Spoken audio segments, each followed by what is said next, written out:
What's going on, guys? This is Real Mad Hollow, and I'm here with another video from the Learner's Circle to teach you guys all about AR today and understanding AR and how AR works.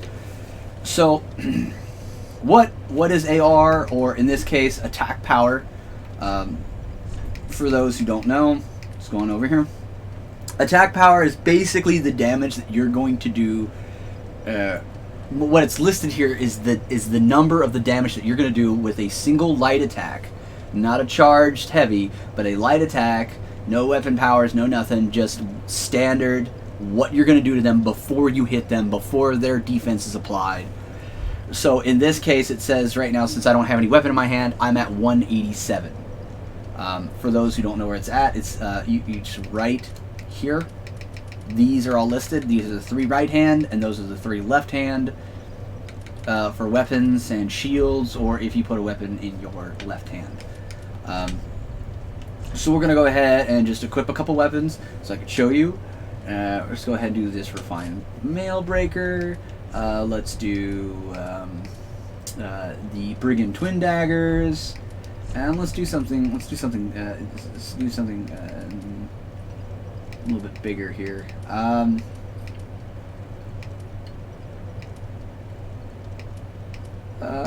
Let's go with Yorn's Great Machete.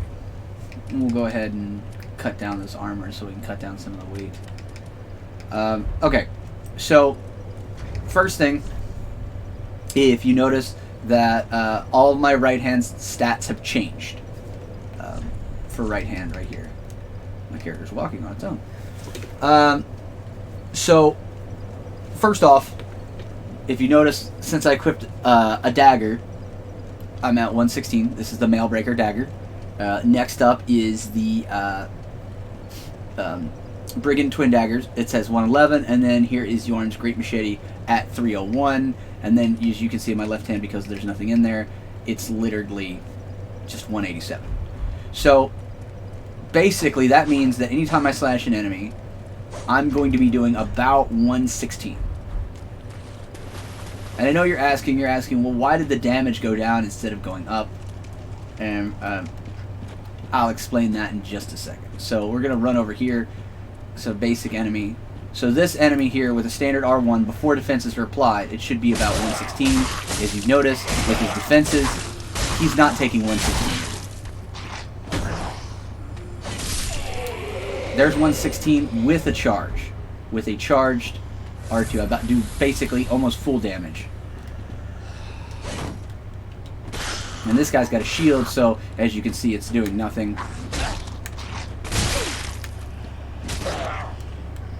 Let's see here.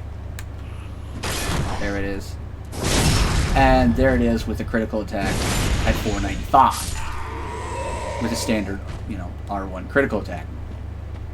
There's no critical attack for R2, so, but I just figured I'd say it's R1.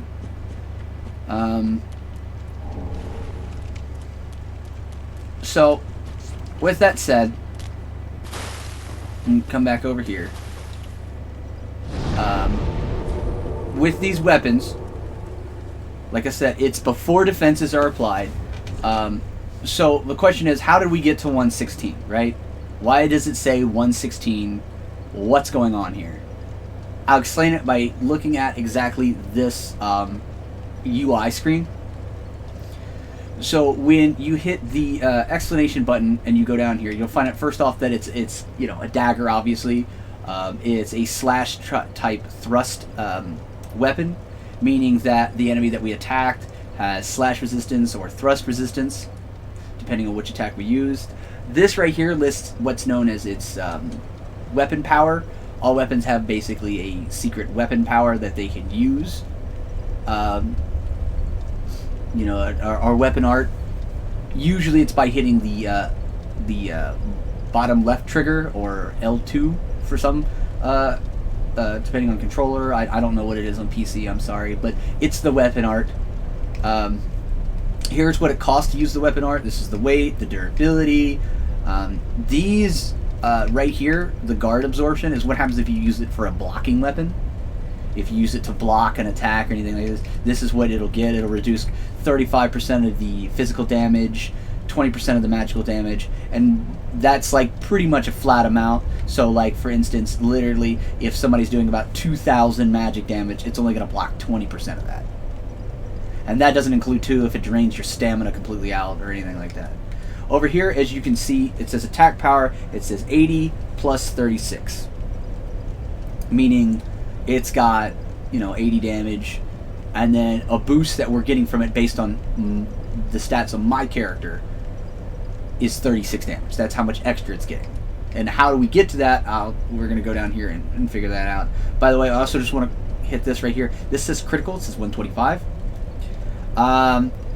Basically, that right there means that upon a critical attack, as you notice that I broke his shield and then I actually used a critical attack on him, it does 125% damage.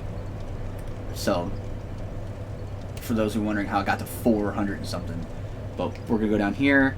You know, additional effects. Right here is how you can understand how a weapon works. Now, believe it or not, there's actually a huge, big equation. I've studied it for like forever. There's a big, huge equation to understanding how these letters and stuff work.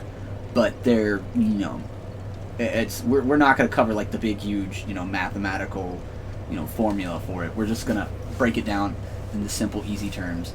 So in this case, if you notice, this one says degree to which strength boosts the attack power. So that means that since it has a D, which is the lowest, next to nothing, D means that it's getting a D from strength, meaning that it's basically getting barely any damage from strength. So that plus 36, some of that is this right here, and then this right here is the dexterity. So part of that plus 36 is also coming from dexterity. It does not scale with intelligence, and it does not scale with faith, so that's what these two are right here. And then this down here is the requirements in which it needs to use. So in here I need at least 7 strength and 12 dexterity, at least to just hold the weapon and use it properly. And then, by the way, this up here shows you the stability, basically.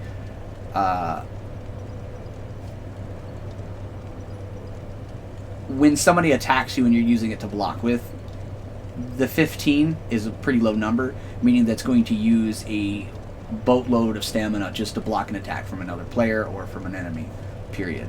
So, I just figured I'd cover that real quick. Anywho, so, as you can see, this is your rating. Now, let's go over to a different weapon. Let's go over to, say, the Brigand Twin Daggers. As you notice, it says 70 plus 41, and it's also a D and D. About the same, and then it has an 1810 requirement, or 1018 rather. Like I said, it's a D and D bonus gain. But let's move over to Yorm's Great Machete, which in this case has a 185 plus 115.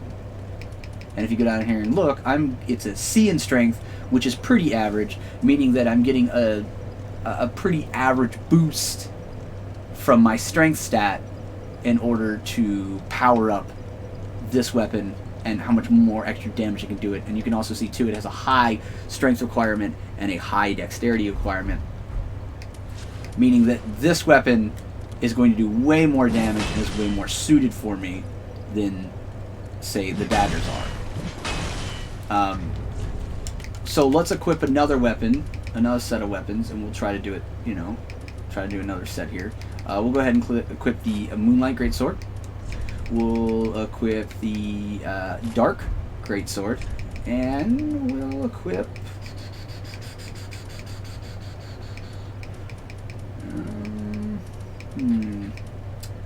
what looks good? What looks good? We'll equip. I know. We'll equip a rapier.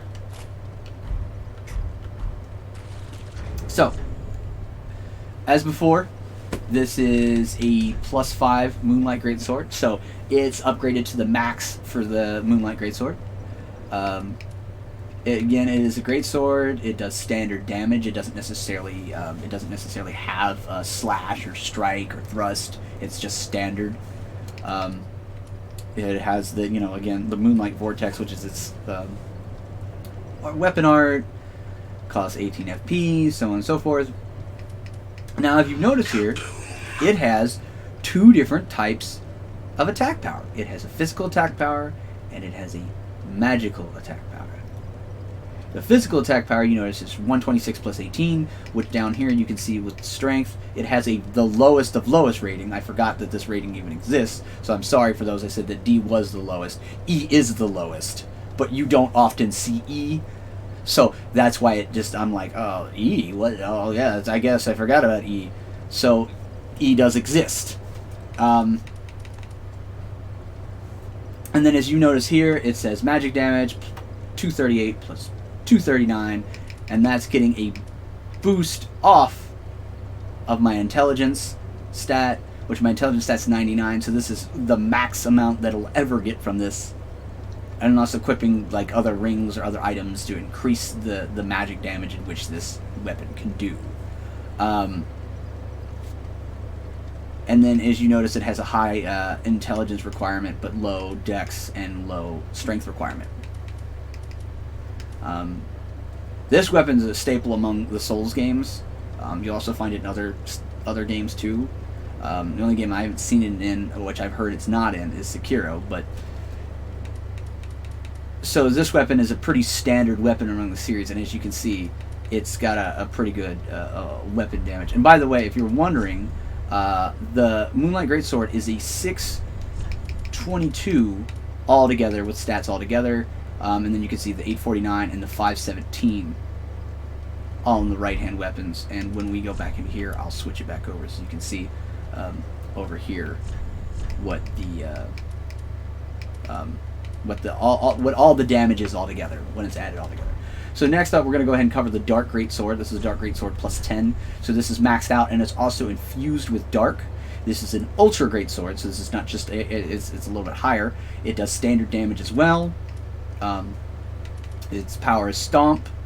It costs 10. And then it has also another requirement for 20 because it has a 2-step weapon art. And then here, as you can see, it says physical 169 plus 152. And then it's also got a dark damage for 177 plus 349.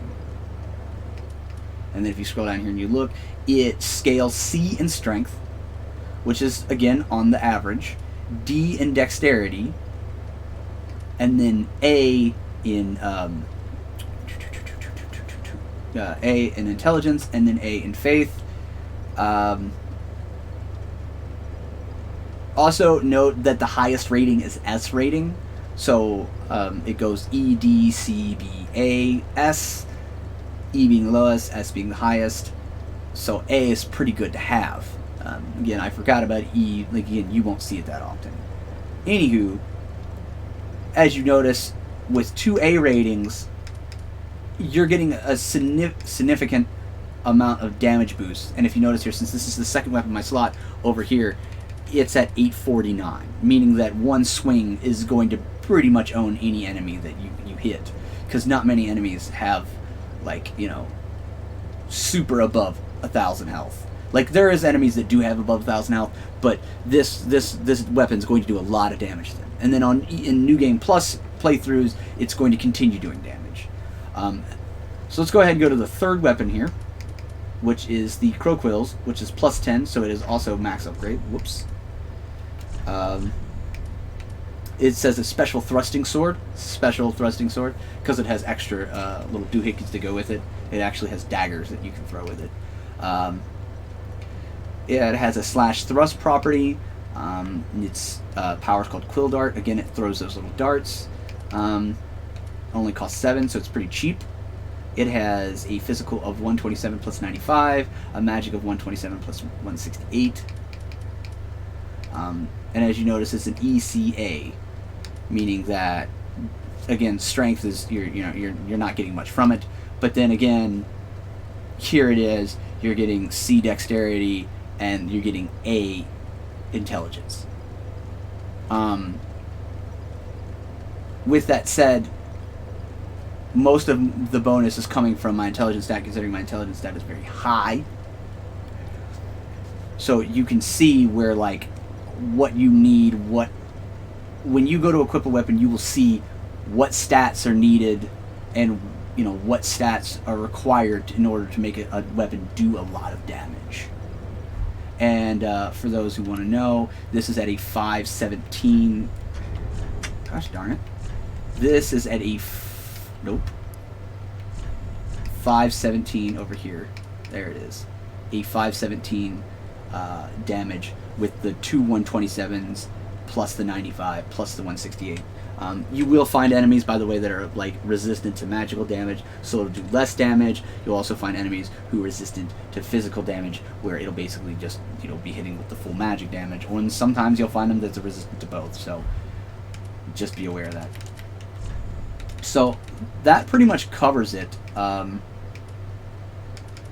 As you can see, as you go through weapons, and when you upgrade them too, those stats will change. So for instance, if you see some weapons here have a DDC, but they also don't have a plus next to their name, that means they're not upgraded. So as you upgrade them, their stats will increase.